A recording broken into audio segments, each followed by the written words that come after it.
Salut Ohio, c'est moi, c'est Sakura Catgoat SSO. Alors j'étais en train de jouer puis je repensais à des trucs et du coup j'ai une subite idée de vidéo. Écoutez, tant que je suis sur le jeu, autant la faire cette vidéo. En fait j'étais en train de penser à...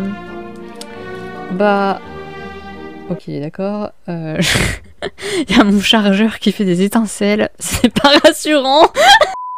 Enfin bref, je disais, je me souvenais de comment j'étais au début sur Star Stable. Parce que là, vous voyez, vis-à-vis de vous, j'ai l'air de la boss du game, de la boss du game de youtubeuse française de Star Stable, tu vois, genre connaisseuse et tout. En fait, au début sur Star Stable, j'étais vraiment une de ces noobs, mais genre vraiment, il y a des trucs. Ok, on peut être une noob quand on commence un jeu. C'est normal, c'est complètement logique. Mais il y a des trucs où non, c'est un peu trop. Genre, n'importe qui commence n'importe quel jeu n'est pas comme ça. Donc, je m'étais dit que j'allais peut-être vous les raconter. Je vais déjà vous raconter comment j'ai découvert Star Stable. Avant, je regardais un peu de tout comme vidéo sur YouTube. Il y avait une fille, je crois, qui faisait des vidéos sur des sèches ou quelque chose comme ça, en tout cas sur les chevaux. Donc, je suivais sa chaîne et elle faisait des vidéos Star Stable. Et je m'étais dit, waouh, ce jeu, il a l'air méga trop bien. Genre vraiment, ça avait l'air d'être un jeu incroyable au vu des images. Mais je pouvais pas y jouer dans l'instant parce que avant on n'avait pas la fibre. J'avais pas non plus l'ordi forcément pour. Je pouvais pas jouer à des jeux en ligne en fait. Voilà. Je savais que c'était un jeu trop cool. Mais voilà, c'est quoi, je savais très bien que je pourrais pas y jouer. Des années plus tard, quand j'ai eu un ordi et la fibre à ma maison, du coup ça faisait vraiment des années plus tard, hein, je rigole pas, c'est vraiment des années plus tard. J'étais sur, je crois, mon ordinateur à 5h du matin ou 3h du matin en train de regarder des vidéos et il y a une pub de Star Stable. C'était pas une pub vidéo, tu vois, c'était une pub... Je vous mets un truc à l'image, vous allez voir ce que je voulais dire.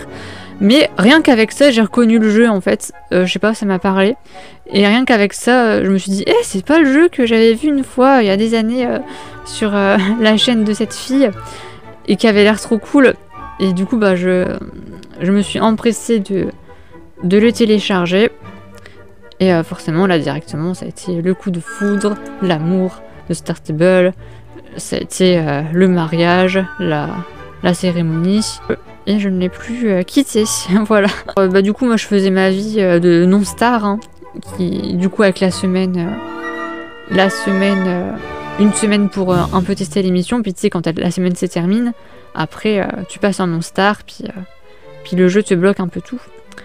Et du coup, moi je voulais continuer à jouer, donc j'ai demandé à ma mère si elle pouvait me payer l'abonnement.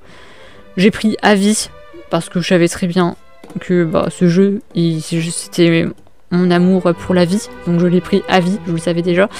Mais vraiment, dès que j'ai vu que ma semaine Star Rider était finie, tout de suite, rien à foutre, je connaissais pas le jeu plus que ça, je l'ai pris à vie, parce que je savais très bien que c'était l'amour fou. Et par contre, du coup, première erreur de noob, j'ai pris le jeu, j'ai pris l'abonnement à vie sans réduction. Donc c'est pour ça que... oui, j'y connaissais rien. Je savais pas moi qu'il y avait des réductions. Je suivais aucune youtubeuse, je savais même pas qu'il y avait des youtubeuses SSO, tu vois, donc j'en savais rien, je connaissais rien du jeu, donc je savais pas qu'il y avait des réductions. Et c'était quand même cher, c'était 75 €. Quand on suit beaucoup les youtubeuses comme Unicornis, tout ça, on a l'impression souvent qu'elles rabâchent beaucoup les mêmes choses tout le temps, en mode « Oh c'est bon, on a compris que des fois il y a des réductions et tout ».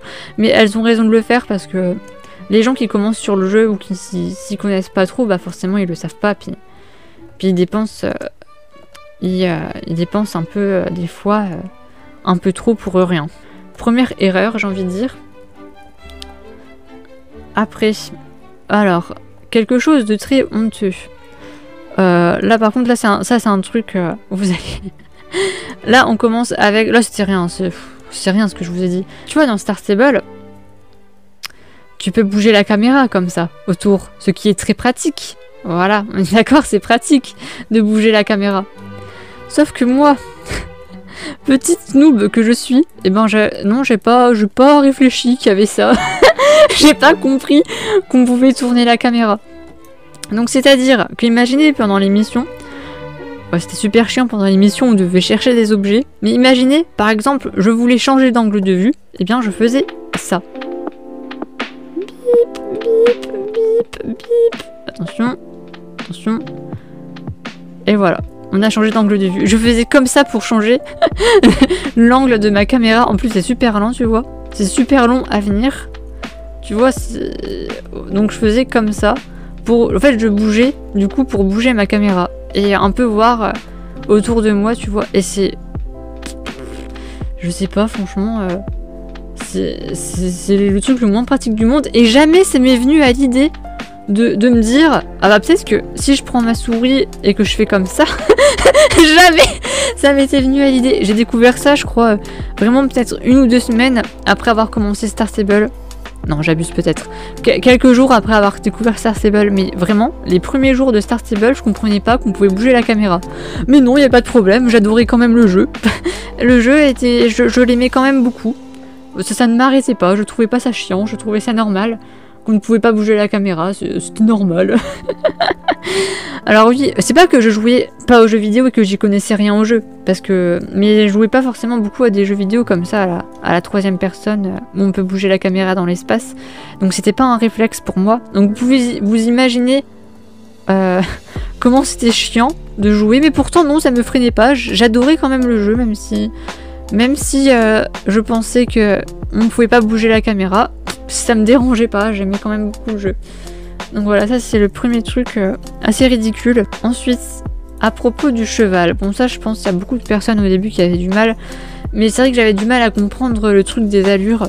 C'est-à-dire que pour moi mon cheval, quand j'appuyais sur avancer, c'était un peu comme lui donner des petits coups de talon, tu vois. Moi je croyais que le cheval c'était une entité vraiment vivante du coup, où fallait un peu lui dire tout ça, parce que j'avais vraiment du mal à comprendre le système d'allure. Et du coup, vous imaginez bien sûr à quel point c'était compliqué de se balader dans le jeu, ou alors de faire les courses. Bien sûr, c'était super chiant, parce que moi je croyais qu'en fait... par exemple, quand tu appuyais sur avancer, tu disais un peu genre ah, tu veux bien avancer s'il te plaît mon cheval, et quand tu appuyais sur reculer, tu disais tu veux bien un peu ralentir, mais tu vois, j'avais pas vraiment compris clairement que une fois c'était le pas, 2 fois c'était le trot, 3 fois c'était le petit galop, et 4 fois c'était le galop moyen, enfin bref, t'as capté. J'avais pas capté ça clairement, et du coup c'est vrai que c'était compliqué à jouer. Mais non, ça non plus, ça ne me freinait pas. J'ai pris... Pour le coup, ça, je crois que j'ai pris vraiment longtemps à comprendre. J'ai vraiment pris du temps à comprendre. Ce qui fait que je galérais vraiment à jouer, à faire avancer mon cheval, en fait. Et que c'était très con. Mais non, ça, je comprenais... Ça me dérangeait pas non plus. Tu sais, quand on aime bien quelque chose, franchement... Quand on a un coup de foudre, c'est pas des petits détails comme ça qui nous arrêtent. Hein. Donc ouais, je savais pas bouger la caméra, je savais pas déplacer mon cheval correctement, mais non, mais j'adorais quand même le jeu. J'ai quand même payé l'abonnement à vie. Bon, je vais pas savoir. Autre chose de plutôt ridicule, c'est comment je comprenais la nourriture, l'eau et tout. Tu vois, parce qu'au début du jeu, tu payes pas à la palefrenière, t'as qu'un seul cheval, ça sert à rien de payer à la palefrenière. Tu peux nourrir ton cheval avec l'eau et le foin, puis lui curer les pieds et le brosser aussi, je crois. Voilà. Mais ça, moi, je croyais, tu vois, qu'en fait, genre, fallait le faire souvent. J'avais pas compris que quand tu le faisais une fois, c'était bon pour la journée. Moi, je me disais, comme je vous ai dit, je prenais vraiment mon cheval pour un genre d'entité vivante. Et du coup, je me disais genre... ah, mon cheval, il doit avoir faim, je vais le nourrir. Ah, il doit avoir soif, je vais lui donner à boire. Ah, là, on a fait une balade, il doit être sale. je vais le brosser. J'avais pas compris que tu vois, tu le faisais une fois et c'était bon pour la journée. Moi, je pensais qu'il fallait le faire plein de fois pour maintenir notre cheval heureux. Parce que, bah, tu vois, il y avait... Maintenant, il y a un peu ce système de barre, tu vois. Mais moi j'étais encore au moment où du coup il y avait le système des smileys, genre content, moyen et super mal. Et du coup, bah, moi je me disais pour garder mon cheval content, faut que je le nourrisse H24 et que je lui donne de l'eau tout le temps et que je le brosse tout le temps et que j'en prenne soin. Je comprenais pas que c'était genre une fois par jour, en fait. Et que c'était bon après. J'avais pas compris ce système. Et du coup, bah, je sais pas, j'ai dû dépenser plein de chenilles dans le foin. J'ai dû dépenser plein de chenilles dans le foin. Et aussi, je pensais que du coup, quand tu lui donnais des fruits et des légumes, comme les carottes ou les pommes, il était encore plus content que si c'était du foin. Alors qu'il s'en fout, le jeu il s'en branle hein, que tu lui donnes une carotte ou du foin, c'est la même chose. Mais moi je pensais que notre cheval était encore plus heureux si on lui donnait des légumes ou des carottes. Du coup j'ai acheté ça qui coûtait super cher et j'en ai acheté plein. Et j'ai dû dépenser plein d'argent dans des trucs complètement inutiles. Dans plein de carottes, plein de foin, plein de pommes. Juste parce que j'avais peur de rendre mon cheval malheureux. Alors qu'en fait...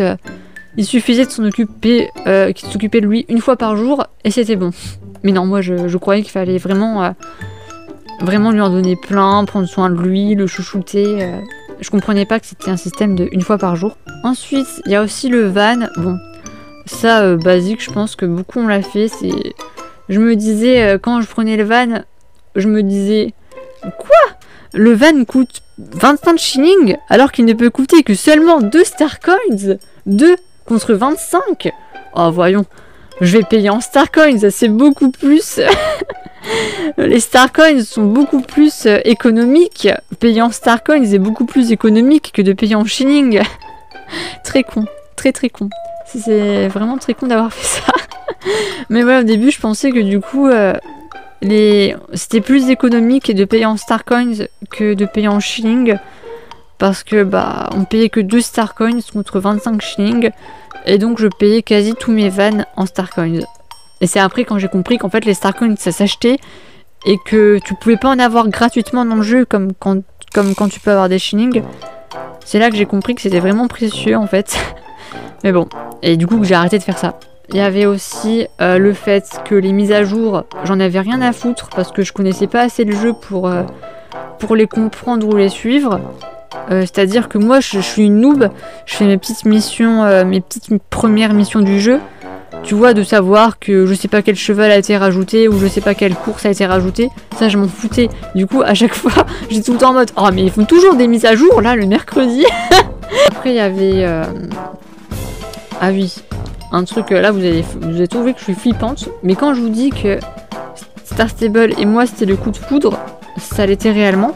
Parce que vous allez voir ce que je vais vous dire, c'est qu'au début, que j'ai commencé à jouer à Star Stable, je ne jouais pas 1 ou 2 heures, non. Je ne jouais pas non plus 4 ou 5 heures, non. Je ne jouais pas non plus 5 ou 6 heures, non. Je passais la journée entière. C'est-à-dire du matin à la nuit, sans pause. Vous avez bien entendu. Alors j'ai passé des journées entières sur SSO. Mais quand je dis entière, c'est vraiment entière. Mes seules pauses, c'était pour manger. Voilà. Et ça faisait longtemps que j'avais pas passé autant de temps sur un jeu vidéo. C'est vraiment Star Stable un peu qui m'a remise à jouer à des jeux parce que j'ai passé une petite période à ne plus trop jouer aux jeux vidéo. Et c'est vraiment Star Stable qui m'a remise dans le bain. Donc forcément mon corps n'avait pas l'habitude que d'un seul coup je repasse des journées entières, mais quand je dis vrai entière, c'est vraiment de A à Z, du matin à la nuit. Mon corps n'avait pas l'habitude, c'est-à-dire que du coup, souvent je passais une journée entière non-stop sur Star Stable, et la journée d'après, ben j'avais mal à la tête, envie de vomir, je me sentais pas bien, du coup je dormais toute la journée parce que j'étais mal. Le lendemain, ça allait mieux, je m'étais reposée. Du coup, j'aurais passé une journée entière sur Star Stable. Toute entière. Et le lendemain, j'avais mal à la tête et envie de vomir. Du coup, je dormais toute la journée. Toute la journée, je dors. Le lendemain, toute la journée, je joue. Le lendemain, toute la journée, je dors. Le lendemain, toute la journée, je joue. Vous voyez le cycle.